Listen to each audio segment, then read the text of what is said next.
Imagine buying a car. The hardware for heated seats is already built in. You've paid for it. The wires, heating elements, everything is already physically installed from the factory. And then you get told that in order to actually turn them on, it's going to cost you a monthly fee of $18. That's not just some silly joke. That legitimately happened.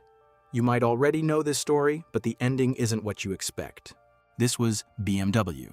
And what happened with the heated seats became one of the clearest examples in the entire car industry of a company testing exactly how far it could push the idea that you don't fully own what you paid for. Here's the full story. In 2022, BMW rolled out an $18 a month subscription for heated seats in select markets. This created an outrage amongst consumers. Why? The heating elements, the wiring, the actual physical hardware was already installed in roughly 90% of BMW's vehicles at the factory. You weren't paying for new equipment. You were paying a monthly fee to switch on hardware sitting right under you that you'd already bought as part of the car. To put it another way, imagine buying a new TV and having to pay monthly to use the remote that came in the box with it. That just doesn't make any sense, does it? Obviously, you've already paid for the cost of the remote, but until you pay a monthly subscription, it's just useless. The reaction was immediate and brutal. Customers said they felt like they were paying twice for the same thing, once when they bought the car and again every month just to use what was already there. By September 2023, just about a year later, BMW pulled the plug on the whole thing. Heated seats went back to a simple one-time model. Either your car has it or it doesn't, no monthly toggle required. BMW's own board member for sales and marketing later admitted the backlash was bigger than they expected and that heated seats were, in his words, probably not the best feature to start this experiment with. Case closed, right? Company listened, backed down, lesson learned. Well, this story goes deeper than just heated seats. BMW didn't abandon the idea, it just picked different features.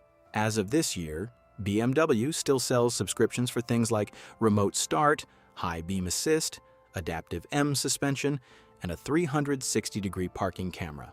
On cars like the iX3, all locked behind recurring or activation fees despite the hardware already being built into the vehicle. The company's stated reasoning for subscriptions is that some features need an ongoing data connection or cloud service to keep running. Servers cost money, so a recurring fee makes some sense. Fair enough, in theory.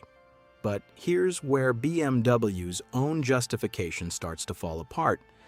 A 360-degree camera doesn't need a live data connection to work. Neither does high beam assist. These aren't cloud services. They're physical systems sitting in the car that BMW chose to gate behind a paywall anyway. So was the heated seats fight really about heated seats? Or was BMW just testing the boundaries of which features people would tolerate being locked? And which ones would cause a revolt, then just adjusting the strategy instead of dropping it. BMW also isn't alone. Tesla still charges monthly for full self-driving. Mercedes rents out extra horsepower on its electric models through a yearly fee. Volkswagen has floated subscription-based power upgrades too. This is where the heated seat story actually matters. It's not really about seat warmers. It's the moment the entire industry found out how far you bought the car, but you don't completely own it, could go before customers pushed back. And the answer was, don't mess with someone's heated seats. But plenty of other features are free game, and a concerning amount of vehicle manufacturers are applying this more and more frequently. Vehicle ownership is slowly moving further and further away from the person that's physically holding the keys.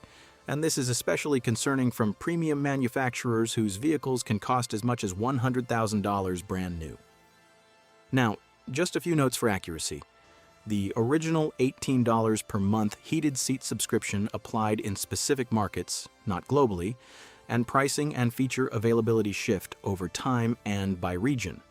Check current listings for your specific market before assuming any of this applies exactly to your car.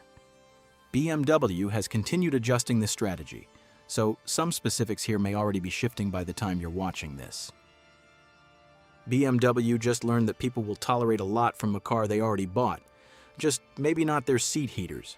If you like this, you'll probably want to watch the other videos I've made on the small details vehicle manufacturers like to bury in their terms of service.